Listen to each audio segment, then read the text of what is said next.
Hi, you guys. So I'm here to talk to you about quitting Zoloft cold turkey.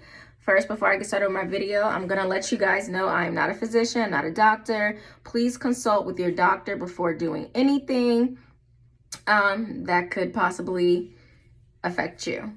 So I started taking Zoloft originally maybe about a year and a half ago, and I was on it for some time in my early 20s because I was going through like anxiety, having like anxiety attacks, and I didn't know what it was. It was like I didn't even experience it.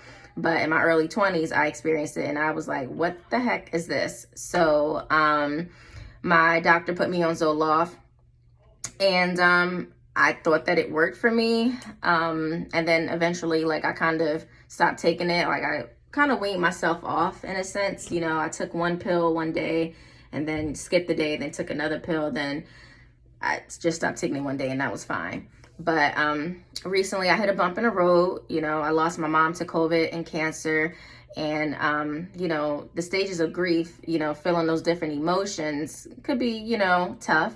So I reached back out to my doctor and was like, hey, I think I need to get back on Zoloft. And she prescribed me 50 milligrams. And I started taking it. In the beginning, I felt good. I'm like, okay, this is cool. And then all of a sudden, I started getting these weird side effects, like waking up in the middle of the night, having a panic attack, intrusive thoughts, anxiety. Like, I felt really messed up. And I didn't feel like I was in my body. I just felt like I was out of touch with like reality. It was crazy. So I reached out to them and I'm like, hey, this is what I'm feeling.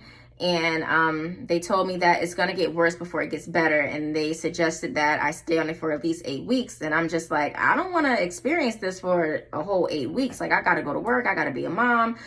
This is crazy. Like, I felt worse than what I felt before. I just had anxiety attacks here and there, but what I'm experiencing now on the Zoloft is just above and beyond. So I stopped cold turkey. I was only taking it for 8 days, but I stopped cold turkey. And the withdrawal symptoms that I experienced was like being on a pill. I had bad anxiety, bad panic attacks. I didn't feel like I was in my body. I felt like I was out of touch with reality, intrusive thoughts, and just stress. And I was depressed.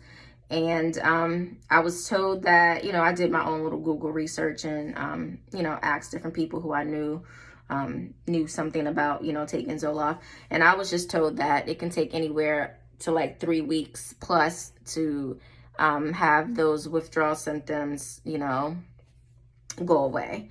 And I will say in the beginning it was horrible, but now I've been off of it for, I'm probably almost at 3 weeks, a full 3 weeks. I feel good. I feel back to myself, 95%, but I still do have a little anxiety here and there over stuff that I didn't have anxiety over. But maybe that could just be me, but I do know that, you know, starting that pill again really affected me in ways that I didn't want it to affect me. But if you're out there and you're trying to stop Zoloft cold turkey, just know that you're going to go through hell for, you know, a good couple of weeks. But it will subside. You will get better. It's just something that we just have to go through. You just have to let it take its course. And I would definitely say to be positive with your mind up here. It's like, you know, no matter what you're thinking, no matter what your anxiety is telling you to be afraid of, no matter what type of intrusive thought that you get, we have to be stronger up here, because, you know, this is all that matters. It's not real. It's a thought, you know. It's anxiety is just, you know, it's trying to control us, but we can, you know, be confident and be strong, even though it's better said than done.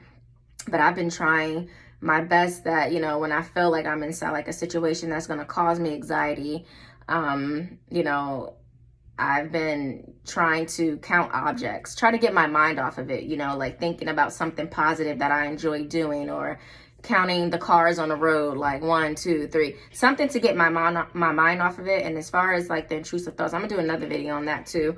But, you know, any type of thought that you know is not something that you would usually think of, I would say just take a deep breath, let it come, let it go, and just try your best to think about something else.